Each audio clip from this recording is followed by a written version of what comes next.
Welcome to the Smooth Time with Tellman and Fellman. We're about to get started, everybody. Here we go. In 3, 2, 1. Hey, everybody. I don't know if they could hear me when I was there, but it was auto muted and I unmuted it. Hey, everybody. Welcome to Tellman and Fellman Show, episode 56. This is my golden episode because I am 56 years old. And this is the 56th episode.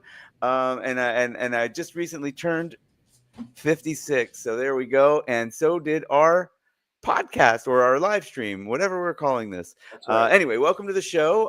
My name's Harris Fellman, of course. And that over there is... I'm Kelman Knutson. Welcome to episode 56. We've got Earl Flormata.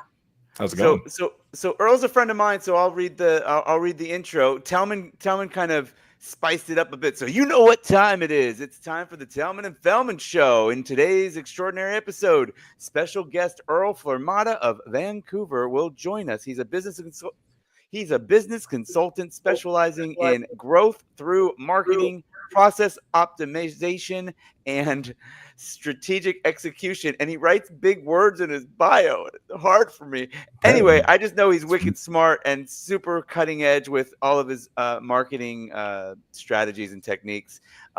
Empowering clients with his 5 building blocks framework, which is lead generation, conversion, transactions, pricing, and profitability. He drives sustainable growth for startups and Fortune 100s alike. Wow.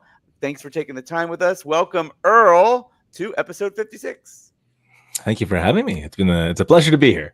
Awesome. Cool. So what we like to do is we like to just talk about, like, how did you get into internet marketing, direct response marketing, whatever you call it. But how did you get into digital marketing and entrepreneurship? Yeah, like what's your origin story? Yeah. Okay, so entrepreneurship, I was just an entrepreneur off the get-go. As a kid, I would sell stuff to other kids because I grew up poor as dirt, right? So to be able to eat a bag of chips like all the other kids, I had to figure out ways to make money. And the only way to make money was to sell crap to the other kids. So I had no choice, right? It was kind of situational. It's like, well, I want chips too. And so, yeah, I won't say what I sold on air, but yeah, it was interesting. Oh, you're another one of those. You're in good company. There are a lot of digital entrepreneurs who are successful now who started by selling anything that they could at high prices, right? And yeah, exactly. There you go. So, and then to get into marketing and sales, I was drag kicking and screaming. So my background is actually IT. I used to be like a Microsoft certified systems engineer, like really, really nerdy. And so my clients were NASA, the Pentagon, Department of Defense, pretty heavy stuff, right? You're 19 years old, you're writing stuff for NASA, and hey, Asian kid, don't screw up the math or everybody dies. Where did you grow up? I was born in the Philippines. And then they moved us as immigrants to the middle of nowhere, Lac La Biche, Alberta, which translates to middle of nowhere in French, I think. And so, yeah, and then we how old? Eventually. I was 2. Okay, so I was 2 years old. And like typical Asian parents, they forced me to learn how to read when I was 2. So by the time I was 5, I read all the books in kindergarten already. And the teacher's like, hey, we're going to read this book again. And I'm like, what do you mean again? Like, I'll tell you the entire story right now. And so, yeah, no, my parents were pretty strict. And like Lac La Biche, Alberta, there's nothing to do. All it does is snow and you can go fishing and then you can read. And that's about it. Ice fishing, right? Yeah, pretty much. Yeah. So once upon a time, I was talking to a mentor of mine, and he dragged me kicking and screaming from my comfortable desk job. I'm like, no, like, let me program, fix servers, take over the world, give me my... When you say a mentor, is this someone you worked with in the company? Is this someone that was just like what kind of mentor? So his name is Blair Dunkley, and he's a language pattern analyst. Really fascinating individual. He can talk to you for 30 seconds and he tells you your life story. And it's creepy as hell. Like, he's got these crazy Jedi powers and apparently they're teachable. So I met him for the first time, and my buddy Neil, who was introducing us, is like, do him. Do what? And so he then proceeds to tell me, after I told him for 30 seconds who I was and what I did, my deepest, darkest fears, what keeps me up at night. Like, what the hell? How do you know this? Oh my God. And so I'm like, oh yeah, he's putting on a course. And I'm like, okay, well, I'm going to that. And so yeah, and then I hopped on a plane 3 times, went to his course, and never looked back afterwards. What was the course called? Igniting the buying process. He teaches language pattern analysis on how to sell better. And so I was praying for, I don't know, like 300 grand in sales, and I did 1.2 million. I'm like, what the hell did you do to me? Wow. And then the next year I'm like, hey, can you do the same thing to my team? And he said, Yeah, sure. what were We you did 20. selling? Financial product. The most boring thing in the universe. Yeah. Online.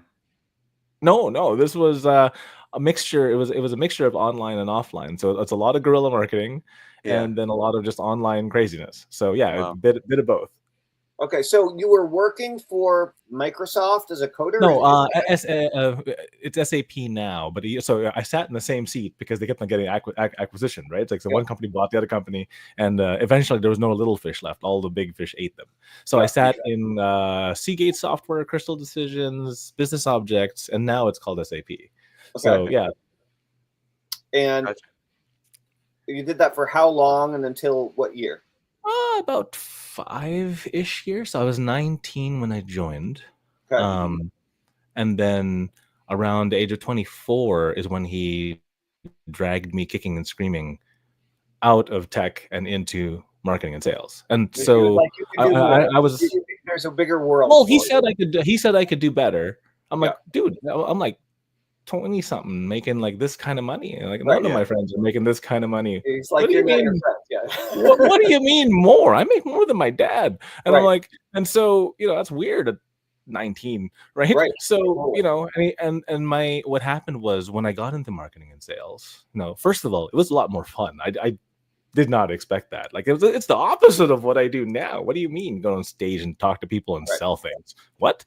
And so, you're gonna take the shy programmer kid, throw him on stage and put him in a monkey suit and make him sell things. All right, dance, monkey dance, and dance. I did apparently. So I made more in a month than I did in a year, and I'm like, okay, I'm in the wrong thing, man. And so I'm a very motivated individual at this point because I had just asked my then girlfriend to marry me. And I am poor, right? Like I have student loans and this and that and debt, and I have to pay for a wedding. God. And so I was very motivated, right? It's like, hey, do this. Money rained from the sky. I'm like, oh, problem's gone. So, I'm thinking I can get married. I can do all these things. We can start a family, all this stuff that we wanted to do. And finally pay off those pesky student loans. And there you go. It just worked. Amazing. So that was like a combo of like platform speaking and selling online and stuff. Yeah. Yes, everything, all of the above. And it was weird because when you combined them, it became more powerful. When I just spoke, it was one. If I just marketed, it was one. But if I spoke and then I handed out a sheet that said the same damn thing I was saying, and then turned on the video, guess who's on the video? My dumb ass. And I'm on stage already. But if you do those multimodal things and then you retarget and then you follow them around and then they see you everywhere, everyone thinks it's wizardry, right? But because it's so just you learned that early. Yeah, it's great. By accident. Someone just said, hey, some of us are a little slow. You talk a little fast. Could you put that on paper? I'm like, yeah, sure, no problem. Here you go. And then I mean, you talk fast for me, not right now, but like we've talked before, and I'm like, hey, let's slow down, and you'll say, well, here's a mind map or or whatever. Like this kind of explains it better. So yeah, I mean, your brain's definitely going at high speed with lots of advanced info that you are able to discern down to. Most people are trying to get their ducks in a row. I think mine are squirrels at a rave. But whatever, that's fine. I can deal with that. So what happened next? I started doing marketing and sales. I never looked back. I think so you were like 24. You're about to get married, so you could make money and you needed to make more money. Like both absolutely. There was an opportunity and there was a sense of desperation to Well, my back was against the wall. I'm like, okay, honey, give me 2 years and I'll be able to save up enough to pay off the student loans and the wedding and everything else. And then we can have a nice honeymoon. And she's like, no, we're getting married in a year. I'm like, that's not how this is working. Yeah. She couldn't wait. And I'm like, what year was this? Yeah, I was going to say, Tellman and I, we're both thinking the same thing, which is like, how old is this guy? Like he could be 20, he could be 28, he could be 40. I am 44. I am 44. Okay, like, cool. That was 20 years ago. Cool. 20 years ago. Okay, so you've been in the game for a long time. I mean, that makes sense. I did SEO before Google, so yeah. Okay, so you got into sales and marketing in your early or in your mid 20s, really, right? Mhm. And you're speaking from stage, and you're and you're what kind of audiences are you speaking in front of, and what is the package that you're selling? At then, So when you were like getting this yeah, rolling. yeah. So it shifted because different groups would have me sell different things. Like Yeah. either I'm selling investments in the building or I'm selling, whatever, right? Like here's a tax strategy. And so it went all over the place. And Mm. so it didn't matter because it was the pattern, right? It was the pattern of the presentation. There's a formula to success. And if you just follow the same stupid formula over and over again, you'll be successful no matter what you do. And so that's what I learned in Blair's course, right? And so, and it's not about marketing, it's not about sales, it's about human psychology. Like we think and act and do in certain methodologies, and if you follow in that certain methodology, it just friggin' works. So, and that's how I've applied it to everything. I've sold everything from financial products to software to memory foam dog beds. I can't believe that's a thing. Like some dogs had a nicer bed than I did for like a couple of years. And so, yeah, it's interesting how you can apply this to literally anything. That's right. So Interesting. So are you able to say what is the pattern in a succinct way? Yeah, super easy. It's the level of the questions that you ask and the methodology by which you ask the questions. And if you ask the questions in a certain order, the brain accepts it. So the fast version is how many kinds of questions are there in the world? People go infinity, right? Then you go, no, how many types of questions? And they go, well, who, what, where, and what? Yeah. So you get the 5 W's and the Y's, right? And then from there, there's a certain pattern. And so the pattern of success is who, what, how. If you answer those questions in that order, using the frameworks of who, what, how, you get success. And so I'll give you an example. So I'm I'm thirsty. There's a problem, right? So I'm thirsty. There's a problem. Okay, cool. So the problem is I'm thirsty.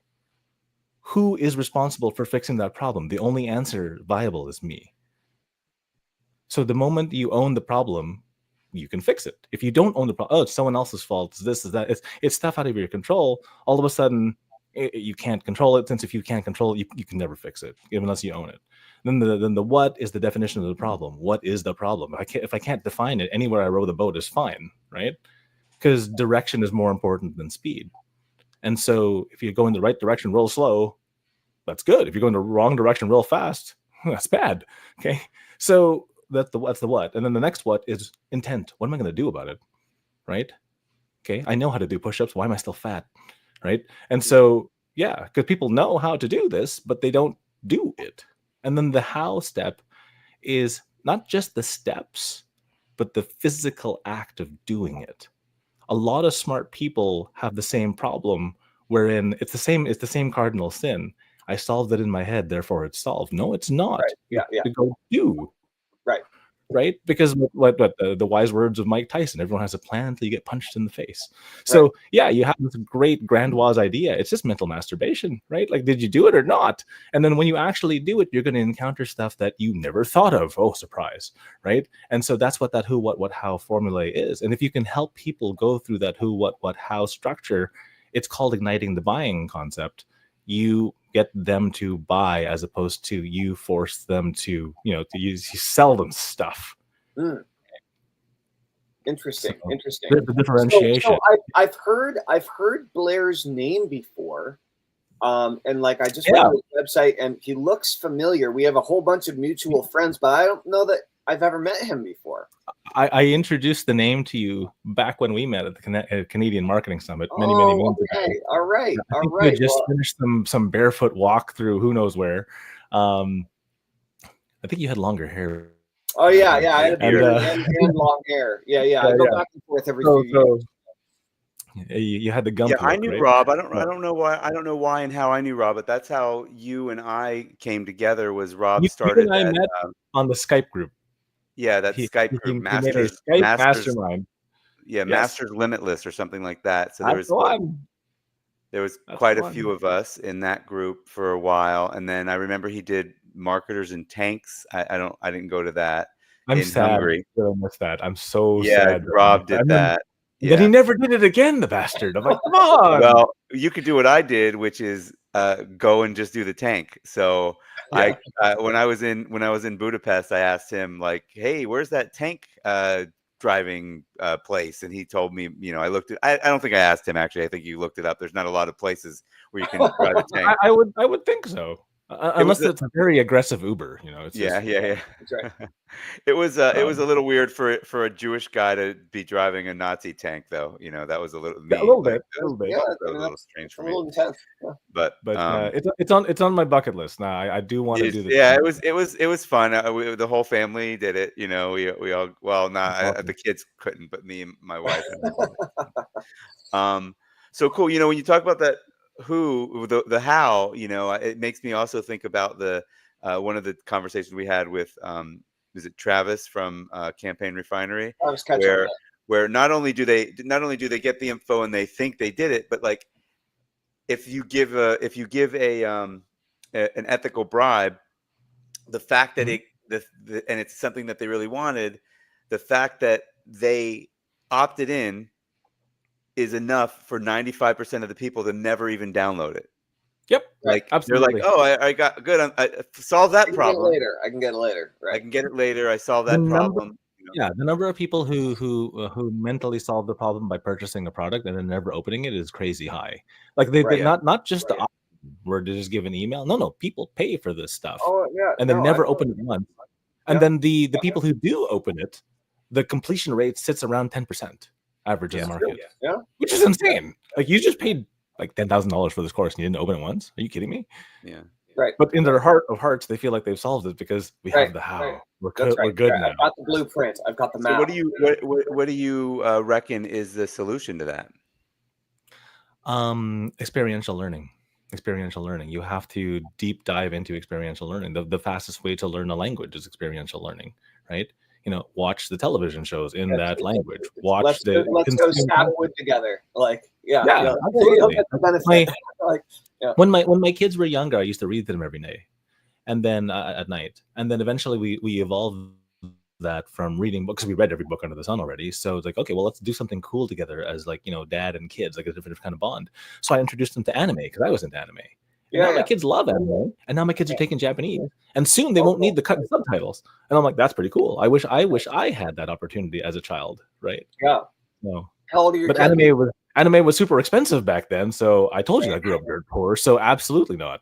So how old are your kids? They're now 16 and 15. Okay. Oh, cool. I have an 18-year-old and a 13-year-old. I have parent-teacher conferences in 2.5 hours. Yeah. Oh, so Earl, so what are you primarily into now? Like I said, we like to do past, present, future. So what are you like? What's your focus now? So currently at present, this is a little silly. I had a bet going with two of my mentees. One of them's at I think 400,000 now. One of the 300,000. They both started from zero. And I'm telling them both, guys, I need you to get the 7 figures. I need you both to get the 7 figures because I have a lot of 0 to 6 figure testimonials and I have a lot of 7 to bigger 7 figure testimonials, but I have exactly 0 from 0 to 7. So I'm like, guys, I really need you to do this. And they're like, okay. And I'm like, you're going to race. I'm going to help you both, but you're going to race to make it more interesting. And they're like, no, you're joining us. I'm like, what? What do you mean I'm joining you? You have to start over. Like, oh, okay. Can't use any of your money. Can't use any of your own connections because I have a good Rolodex. And they're like, that's not fair. I'm like, all right. Can't do anything. What do you mean can't do anything? I can't make a Facebook page. I can't. No, I have to hire people and make them do it. I'm like, oh, gosh. So, Harris, when you were talking about those mind maps, like those mind maps were to hire and train other people by which so that I wouldn't have to do anything because that was part of the rules of the game. And so I don't know if you can kind of see the sign behind me. B&M stands for Business Network Media. That's the new website, Business Network Media. That's one of the bets. So I launched, and I kid you not, don't do this. This is a bad idea. 10 businesses at the same time. This sounds like Tellman. This sounds like Tellman's dream.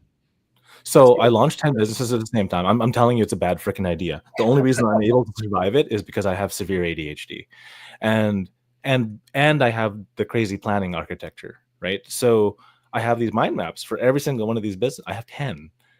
they're all running and they're all working, and I'm not there, which is, I'm thankful to my mentees for putting up this. It was a stupid bet, right? At the end of the day. And it's not like there's any, you don't win anything. We throw a party at the end for somebody who makes the first million in the bank, and whoever wins pays for the party. So I mean, it's almost like a detriment to win. But from a pride standpoint, I'm the teacher, so I'm supposed so as a teacher, I honestly, I honestly want my students to be able to be better than me, right? But at the same time, I'm not going to give it up. You have Right. to earn that. So I'm going to see how many times I can kick their ass. So I have 10 businesses. They're all going to launch. They're all on their way to $1 million each annual revenue. And I want to see how many times I can lap these buggers. So it's just for fun, right? There's a reason why it's evil marketing genius, right? So, and we're getting there. One of them's pretty close already. I'm like, oh crap. And so yeah, and it's just hilarious how it all adds up, right? Like, So what can you share with us about any of these businesses? Like, what markets are they in? What niches are they in? What kind of products are you You selling? didn't go back to your roots. You didn't go back to your roots and start selling whatever you weren't able to tell us about before. I'm sure. No, definitely not. I did consult in that space though, but no. So, Sure. so yeah, one of the businesses, as silly as it sounds, is a newsletter. Like, so one of the biggest pet peeves I have is that, so I get invited to a lot of cool events, and people are like, Earl, how do you hear about these events? I'm like, oh, people just tell me, or I just look it up, right? And like most events, you can see they put it on Eventbrite or Meetup or LinkedIn or Facebook, right? And those are the biggest places to go look for events. And so all I do is I curate good events that are good for going for business owners. And they're like, yo, can you send me that list? I'm like, sure. So, and then what happened was, I'm like, screw that. Why don't I just hire a virtual assistant? They're like $5 an hour. Hey, can you scrape these 4 places, put it into a newsletter? And guess what happens? The newsletter just popped out while I was talking. So I don't do anything anymore. My assistant goes in, grabs all the stuff, throws it in the newsletter, puts it out there. Well, who wants this? Every business owner under the sun. And so what we're going to do is we're just going to replicate this city by city by city. And I'm just going to make it super cheap to advertise in it. $100. You want in? $100. Okay. And so our max point, our critical point, the one where it makes it so it's worth it to advertise in this damn thing, is because it's a curated audience. It's business owners only. So it's only business owners, because we're only giving cool events for business owners. You want to go salsa dancing? That's not for us, right? Unless it's a salsa dancing networking contest. Right. So because it's specific to business owners, we have a target niche, and those target niches are very valuable, right? The people who want this are mobile companies, lawyers, like people who provide businesses B2B stuff really want this. And so we let them advertise for $100. And they're like, it's $100. I'm like, yeah, $100. There's no sales process. They think about it for a second, then they go, right? So because there's no sales process, anybody can do this. So because I'm doing this in a systematic way by which I don't have to be a cog in the wheel. That was the premise of the theory. Right. By God, it's working. So you make it dumb enough that it's a McDonald's where the 16-year-old can flip the burgers, and it tastes the same in Germany as it does in the Philippines, as it does in Canada. Right. And it's the same process. I used to make fun of McDonald's. Why do you have a process on how to wash your hands? Right. Then I realized that the two most common elements in the universe are hydrogen and stupidity. And damn it. So I make everything like a 5-year-old. And back when my kids were 5, I would stress test my procedures on my children. Right? If my kid, who can barely use a mouse, can do this, anybody can do this. And so my instruction sets are now of that. So I build instruction sets so that anybody can follow it. I just launched. So I'm currently I'm the head of sales at the Cryptopolitan as another gig for a friend. Oh yeah, that's how we last connected, because somebody, I think Rob connected me to that, to maybe be their affiliate manager, and I'm like, dude, I haven't done affiliate management in a long time, but I ended up talking to the guy for a while. Yeah. So I'm the head of sales there. So I build a process that a monkey could do, like anybody can do. And because it's simple and easy, people are successful. Like I have 3 new hires this week. They're already useful, right? And they started on Monday and they didn't have accounts to anything. And now on Friday, they're almost like they're this close to making sales. And so because you build a process map to build things, right? That's why when it's said in the bio, process optimization, marketing, blah, blah, blah, the process, if you can make it replicatable, it's now scalable. Yeah. So, I mean, as I listen to you and I know you, I do feel like maybe you take this for granted, maybe you don't, but you have some real extreme skill in that. Like it's very it's and there's not a lot of people that I've run into that. I mean, I guess it's a right brain left brain type of thing, or maybe it's your ADHD. A I'm little not bit. sure which, but I like don't the have a fact, big attention span. That's the problem. And because I don't have yeah, a big attention span, if you don't explain it to me simply, I'm just not going to get it. So I yeah, know I go by the moniker evil marketing genius, but sometimes I spell genius with a J because I'm stupid. So if you don't explain it to me dumb, I'm not going to get it. Well, And so it so happens that, yeah. this is a big deal, though, Earl. A lot, I've been, I had a ADD focused business for several years back in the day, and I Mm. was diagnosed when I was pretty young. A lot of people use an ADD type mind as a scapegoat and as an excuse for why they're, or a Oh, reason for why they're jumping from thing to thing, or why shiny object syndrome is the reason that they're unable to mhm. achieve success. And so I'm curious, just on a personal level, knowing that you're ADD, even heavy Yeah. ADD, you're obviously super smart and have a really high IQ, and you've got a good brain, clearly. But what type of coping mechanisms or ways have you found to harness and use or bypass problems with ADD so you actually can get things accomplished and get things done instead of everything being stuck Just, in yeah. ideation brainstorm phase, right? I have two processes I follow. So I used to teach martial arts for a living. So part of that martial arts training was if you train with anything pointy, so bladed weapons, anything stick, anything with a point on the end, you have to train equal parts meditation to equal parts blade time.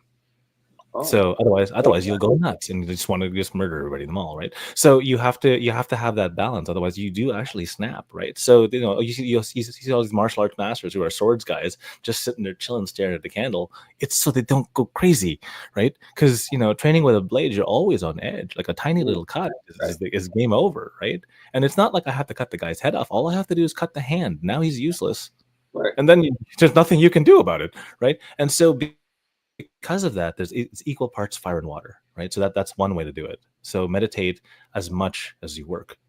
So, and let's be frank, people don't really work, right? They work for maybe 3 hours a day max.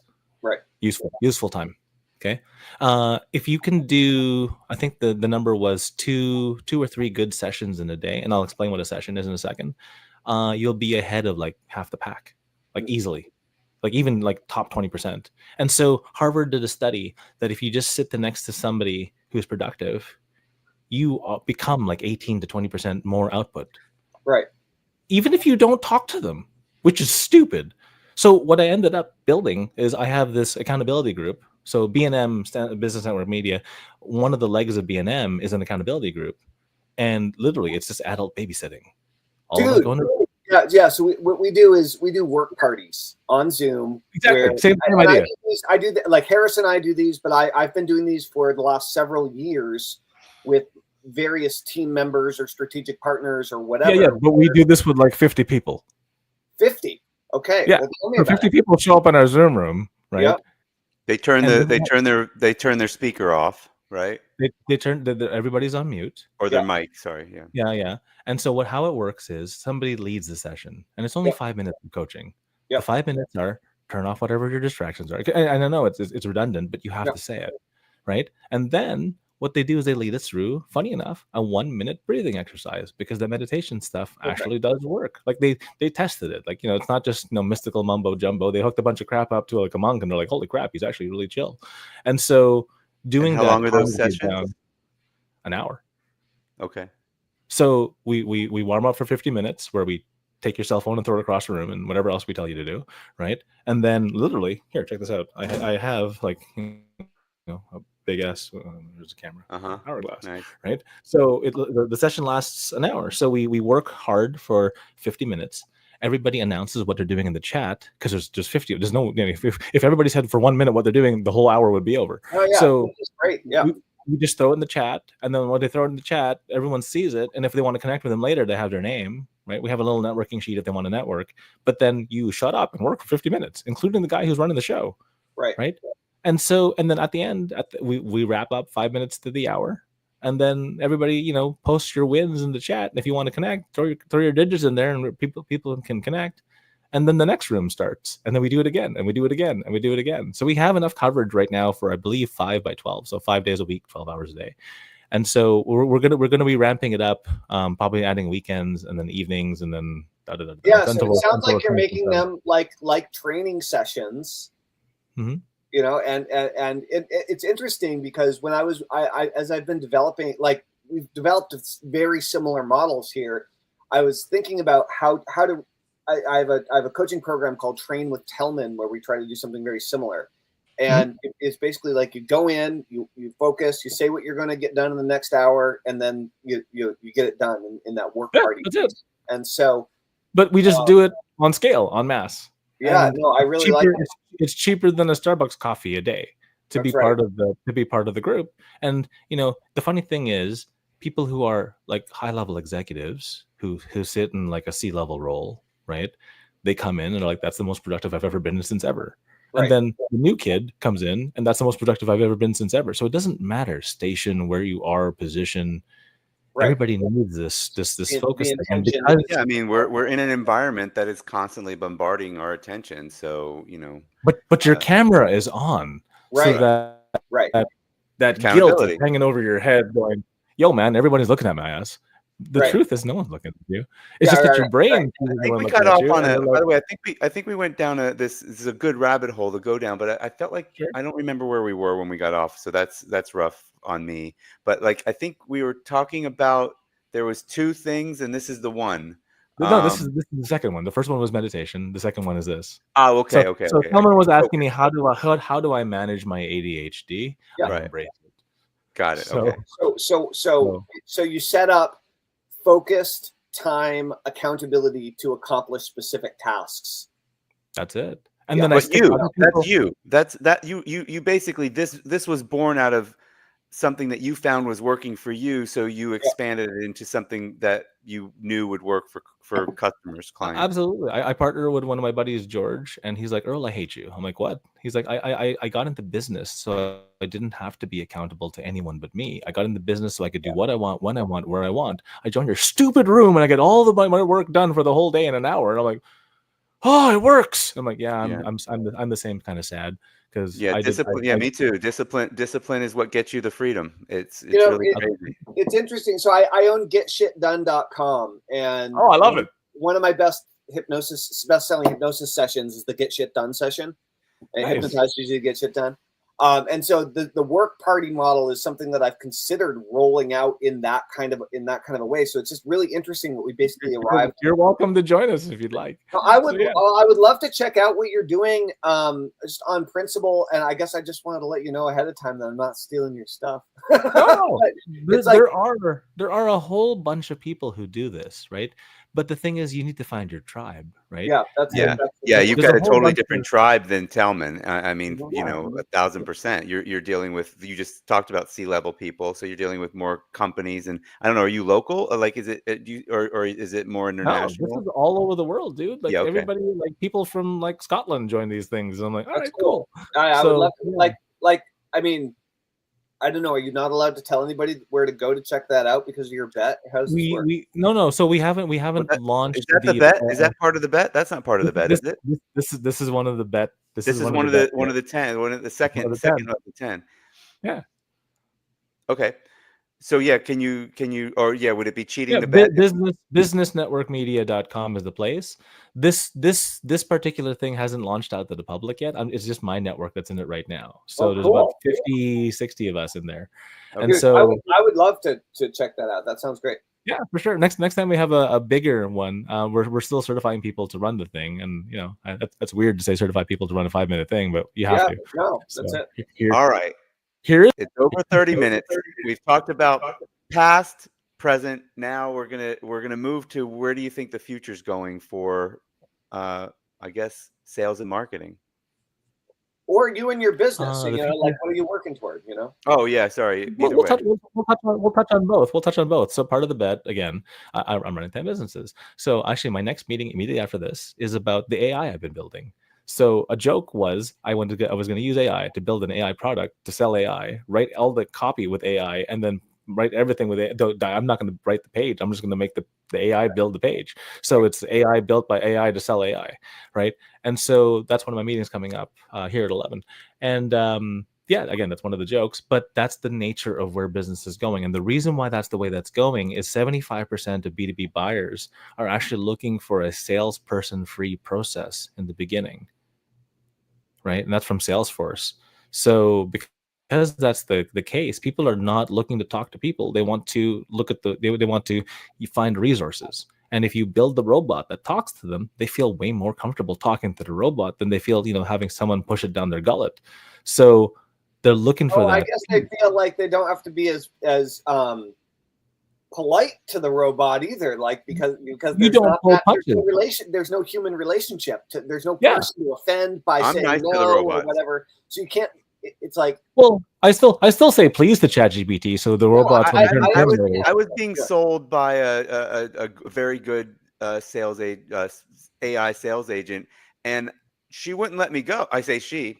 It wouldn't let me go, like and I felt bad, like it was still like okay. The voices sound really good now. So here's the shenanigans. How we make the voices sound really good is we put call center noise in the background, and then whenever you ask a deep question, we put keyboard noises.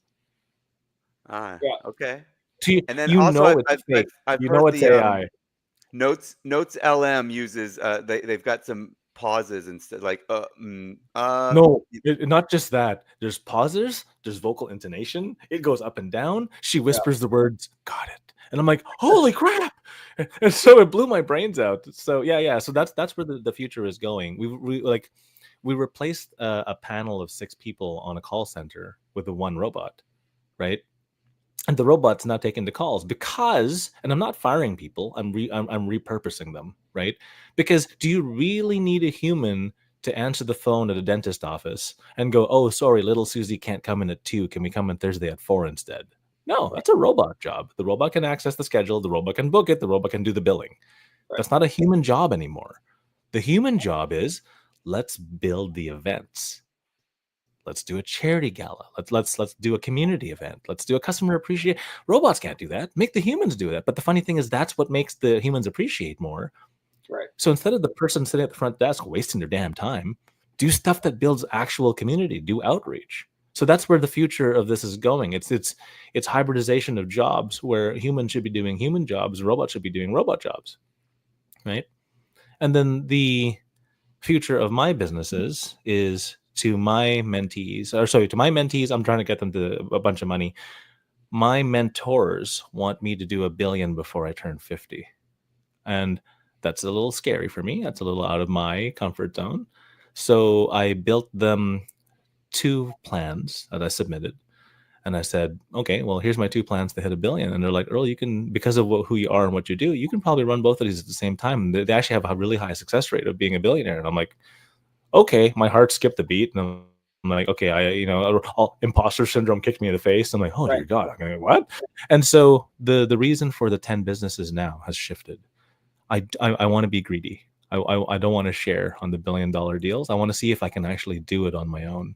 And so the purpose for the $10 million companies is to raise the capital to run the $1 billion companies. And I don't need much to get going. I only need like 5-6 million for each. So on the 10 million ones, I can fund both of them myself. I don't need investors for the big guys. And I want to see if I can do it. It's not I don't want to share. I share, I give, I donate a lot. It's just that I want to see if I can do it. It's more of a test of mettle for myself, right? Yeah. Because even though I've done all these things, every once in a while, I still get kicked in the face with imposter syndrome and I feel unworthy. And I don't know why that is, right? Yeah, and I curl up in the couch in fetal position. Human condition, Earl. Yeah, and I'm sitting there going, I'm a complete waste of da-da-da-da-da. And then, here I am building multi-million-dollar businesses, and then I'm on the way to build $1 billion. I think that part of that $1 billion is because the $1 billion is the new $1 million, right? A millionaire isn't rich these days. A millionaire is the house in Vancouver that needs repair, okay? So, if I hit that $1 billion mark, and I don't know, am I chasing the shadows? Am I chasing the sun? I don't know, but I feel that if I hit that mark, I'll finally get to that point where I stop curling on the couch in fetal position. I stop hitting imposter syndrome every 2-3 months, right? Because well, actually, Earl, why do you think that because you hit a certain number, those feelings are going to stop? As a child, I loved video games. I Me absolutely too. loved video Me games. too. Yeah. And so I took pride in always being the high score in every video game in the entire shop. Yeah. I think it was really bad. Yeah. And so the billion mark is kind of the unicorn status, Mhm. right? And so only a small certain percentage of people have got there. So to me, it's almost like writing my name in the video game. Again, you put your little Yeah. initials, No, that's I see that. I see that. and Yeah. so if I can achieve that mark without raising capital, because everyone raises capital to hit the unicorn status. Right. If I can do it without, and I can do it by myself, it proves without a shadow of a doubt. Because part of the stuff that that Blair teaches me is that there's a difference between confidence and self-confidence. Right. And that self-confidence is the ability to recognize that you are able to do these things. Now, $1 million these days is no longer impressive. So doing it 10 times, yeah, it's cute, but it's not that impressive. $1 million is only what, 80 some odd K a month. What is that? Like Right. 20K a week? Right. That's not hard, right? And everyone's like, great. Well, it Everyone needs to think, is for most people. It is for many people. I mean, that's certainly it is. beyond the goals of people that we talk to when they're just getting into. Everybody wants 10, or I don't hear 10's kind of still the number, 10 a month. So 10K a month. Yeah, no, that's still the standard. Like 6 figures is still the standard for the very most populous. But because I know what I'm capable of, I have to reach. Because you have to get uncomfortable to grow. Right. And how are you at teaching the process creation? Because it's I do it every week for free. yeah. Every Tuesday, I run a free camp where I just teach you how to grow your business by an extra $100,000. And Yeah. then afterwards, I don't pull any punches. So I charge $1,000 an hour for consulting. But on these sessions, I teach for free for 2 hours, and you can ask me whatever you want. So people have amassed all their questions for the week, and they essentially get a free consultation session out of me. The difference is because it's in a group setting, right? There's no privacy, so everyone gets to hear it. So you want a private, $1,000. You don't want a private, it's free. Come here, right? So I don't do lunch meetings anymore. I don't do, hey, can I pick your brain over coffee? I'm like, no, come to this thing. I won't pull punches. I will treat you as if you're my $1,000 client. Right. Dude, that sounds cool. What's that called? Love and respect. So that one, it's a play on words. It's business engine optimization. Business engine optimization. There's a meetup group called Business Engine Optimization right now. Cool. I'll spin up a domain eventually, and the end goal is I want to help and I want to serve. I want to help 1 million entrepreneurs because someone took the time to help me. And these guys make so much money, it's crazy. No matter what size check I ever write, it'll never make a difference in their lives. And they said, Earl, just send the elevator back down. Help someone else because we helped you. And because I have the ability to break complex things down into dumb stuff, because that's just how I process it, right? Going back to the martial arts thing, I'm a kinesthetic learner. If you want me to learn something, you have to hit me with it. Unfortunately. Right. So every time the teacher's like, I need to volunteer, I'm always the first idiot to stand up because unless you hit me with it, I just won't get it. I can sit there for 45 minutes and try to move over and over again. And then you hit me once and I can do it. And I'm like, why am I like this? I don't understand. I don't enjoy being kicked in the head. So Earl, I really I'm impressed. I really appreciate your lofty goals and the cool things that you're working on. Like you're going after some big things. You're clearly competitive in a very certain aspect and way, but you go for it. I appreciate the lack of restraint that you seem to have. And I want to have a 6-pack for exactly a week because I know what it takes to maintain that stupid thing. That's right. I've always been fat. So, but dude, here's my question though: is as an entrepreneur, as a dad, right, working on such big projects, where are you struggling? Where are you falling down, or where do you need help? It's obviously it's cool to paint a picture of all the things that are going well, but what? Building community is where I need help because that's something. It's part of the process and part of the project. It's something I cannot do alone, and that was by design. Right. So remember when I told you I was happy being alone? I'm no longer happy being alone. Yeah. Right. I now truly understand and realize that humans are tribal creatures and we need each other. Right. True. So part of that is this is a self, like a lot of the projects came from things I needed to grow in. And so the challenge was, if I do this thing, I can grow. One of them was, can I build a system and stay out of it? I couldn't before. I was a perfectionist. Right. So building the system and staying out of it hurt my soul, right? And so there's a bunch of these things I knew I needed to grow into. And these are like Hercules' 10 challenges before I think I'm worthy to take on the $1 billion challenge. If I can't build a community, if I can't lead without doing everything myself, if I can't let go, if I can't, so all these little bits and pieces became that. If I can't focus, that's where the focus one came from, right? I knew I needed at least 2-3 hours a day of extreme focus time, so I built it. And that was really it. A lot of these things were built out of necessity and a need of learning a specific trait or skill or whatever. And a lot of these challenges were just personal challenges to myself. Can I do this? Can I do that? And that's where these business challenges came from. I had one question I was curious about. Is the helping a million entrepreneurs part of either of the two $1 billion companies? No, both the $1 billion companies are different structures. Okay. But the Help a Million Entrepreneurs is part of the Tuesdays. So business engine optimization. I'm building content. I'm making it affordable, right? I charge $1,000 an hour for the big guys, but for the little group, it's $200 a month or whatever, and I'll teach you the same. Like anyone asks the same stuff at the end of the day, right? Yeah. So I think we've made like $1 million in like, I don't know, 300 niches. After a while, you start to see the pattern. It's always the same thing over and over again. Like the $1 million CEO versus the janitor ask the same question for business. It's always the same. Yeah. Interesting. Right? There's a simple path. It doesn't have to be hard. That's the crazy thing. People overcomplicate things. Well, but my mind doesn't work the way yours and even Tellman's does, where I can't hold 10 businesses at once. I don't think most people. This is why I said it was highly not recommended. Yeah. So it was a stretch goal for me. Well, when you say you need help or you're looking for or you're trying to expand into community and developing in that area, there are a lot of different ways you could go with that, right? So for you, is there an area that you're trying to learn? Is it more about the platform? Is it more about spending time with the people? Is it more about hiring or bringing other people into your team that have skills or tendencies that you don't have? Like what aspect of community development are you looking toward? So the ask I've got is to connect with me on LinkedIn, and if people can connect with me on LinkedIn, that'd be great. I'm looking to serve people. So whether I can serve you or not, or whether we can do business or not, I still just want to help, right? And so right now I'm collecting recommendations on LinkedIn. The average person on LinkedIn has 2. I think I'm at 131 now. So I'm trying to get 100.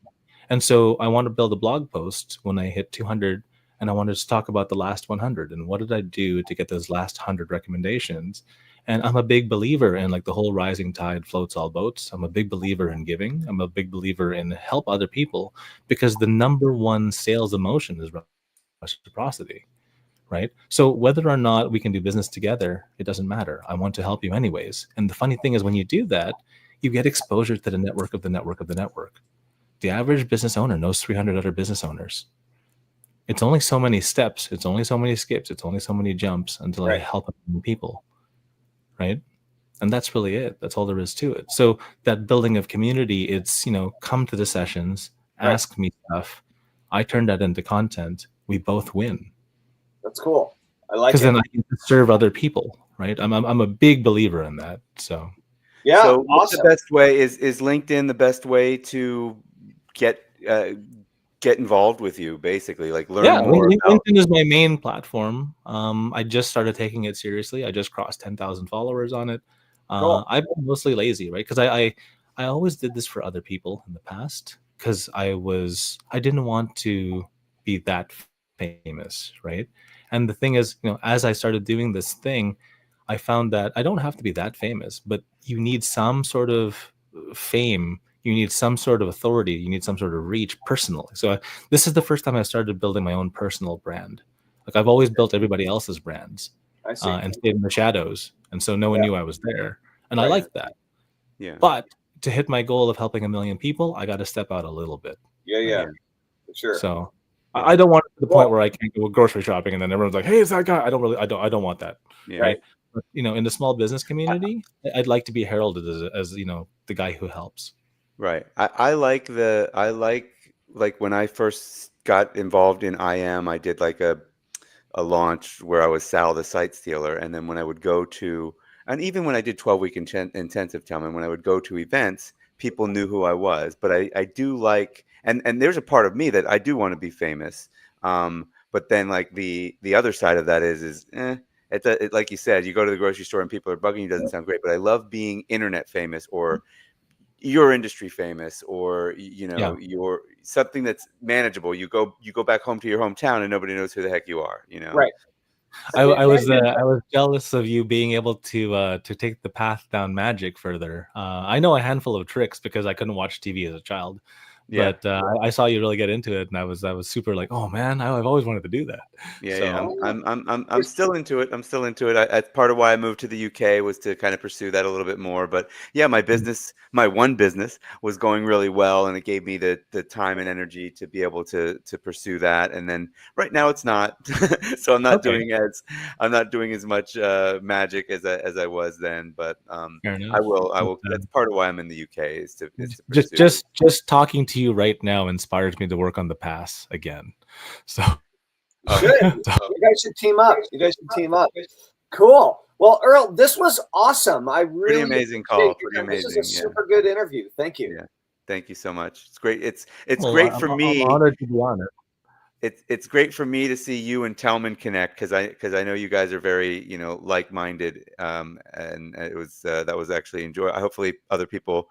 I mean, I know Tellman really well, and I know you a little bit, so I don't know how much people are going to pick up on what I'm picking up on, but like, you guys are kindred spirits. So no, we have some similar tracks. It's funny too, I don't know. We should chat more then later, right? Yeah, You should. You guys should. It's funny. I wanted to say something earlier. You look like my first internet marketing business partner. Dude, you Merlin. look and sound and even think like Merlin. Like you have so much in common with Merlin. It's Dude's name is Merlin. That's freaking awesome. I'm jealous. Yeah, Merlin Holmes. We did an episode with him early on. You should go look, because you have many of the same mannerisms. You talk a little faster, I think, when you get going, but yeah, you guys have like the same vibration. Yeah. I mean, Cool. a lot, right? I noticed I'll it like the very first second you sat me too, down, and me then too. I it's totally still did. there. Yeah. I'm glad you noticed it too. We'll send you All a right, link. well, We'll send you a link. we're gonna do a Absolutely, yes, send off. So this is it, everybody. Thank you guys so much for joining us on the Tellman and Fellman Show, episode 56. Earl, thank you so much for being here. It's amazing. Oh yeah, thank you, Tellman. If you guys, I can't see around my phone. This is the way I keep eye contact without using AI, because I think it's too weird to use the It is AI. weird. AI eyes are weird, bro. And because I'm looking over here and my eyes are over here, right?